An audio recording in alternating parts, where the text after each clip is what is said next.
This is the Dark Illumination Report podcast for Wednesday, August 12th, 2020. And on today's episode, I'm going to be answering a question that comes from Sandy, who asked me about how to get rid of certain energies or negative energies when somebody's cursed your stuff. This is the Dark Illumination Report podcast, the official podcast of Shadow Path Diabolism, your daily dose of Diabolonian philosophy to inspire you on your journey down the crooked shadow path. Here's your host, R.J. Womack, Brother Nero. Hey everybody, thanks for joining me for this episode of the podcast. On today's episode, we're going to be answering a question I got from Sandy, who asked me, how do you get rid of negative energy when somebody's cursed you or your stuff? Before I even get started, that there are very few people that can actually throw a real curse, and there are very few people that have the magical ability or the talent to really invoke something that you can't deal with. But on occasion, if you have a powerful spirit that you're dealing with, you may have to do your vanishing rituals several times. So with that said, let me just suggest that you first start out by making an offering to Satan of whiskey and a cigar.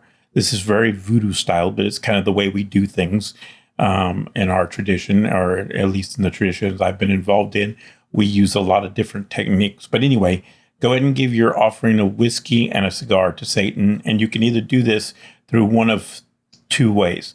You can either burn the cigar and give the offering of whiskey over one day, or do it over 3 days.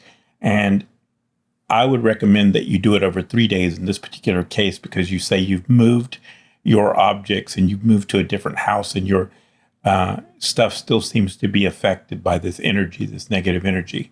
Now, I have to be honest and tell you that I absolutely refuse to believe that your boyfriend, who is associated with the organization you mentioned, has that kind of power, because the organization that you mentioned is full of a bunch of hacks to start with.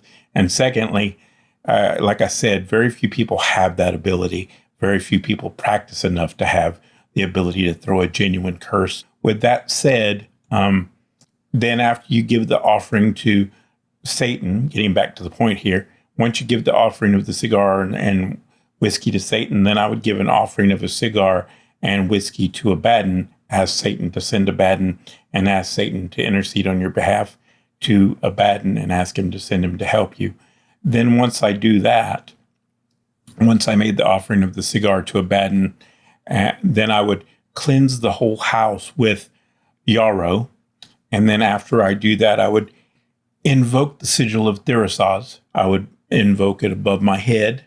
I would invoke it below.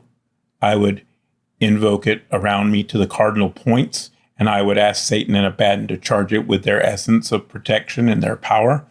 And then I would ask them to guide you to the objects that have the most energy to them, are most affected. And then I would take those objects away from your house. I would take them to a body of running water, or a body of water where the water's flowing, and I would destroy them. And then throw the pieces into the water. And as I'm doing this, I would ask the spirits to depart and do no harm to me or anybody associated with me in the name of Satan. I would command them to do that. And if you have to, once you get back, I would cleanse your house again all over. I would invoke the runes again, and I would charge them, and I would say, I vanish all the spirits here and all the essence of the spirits here in the name of Satan, and command them, the name of Lucifer, by the name of Satan, in the name of the God of the witches, and in the name of the Lord of the earth, and the name of the Lord of the underworld, that sort of thing. And do it however you feel is most appropriate. And if you have to, do this ritual for several days. If you have to, do it for 3, 4, 5, 6 days. I would stay with sacred numbers, though. I would stay with 3 days, then 6 days. Then if I had to, on the far extreme, I would do it for 9 days. And the most important thing to understand is that if you're dealing with powerful spirits, or you're dealing with somebody that does know what they're doing, you may have to do these banishing rituals several times before you cleanse your home and your objects. So if it doesn't work right away, don't feel bad. Just understand that you're dealing with a powerful spirit, and you may have to do it several times before it actually works. The other thing that I would suggest is that if this doesn't work, then you might be dealing with something more than just your average spirit, and it might be something really interesting. Anyway, I hope that helps. Let me know what's going on with it. Let me know how it goes. Take care, everybody. That's it for today. See you later. Bye. If you would like to learn more about the Shadow Path Diabolism tradition of occultism, go to rjwomack.com. That's rjwomack.com. If you enjoyed this podcast and support our message, tell a friend, leave us a review, and follow us on social media.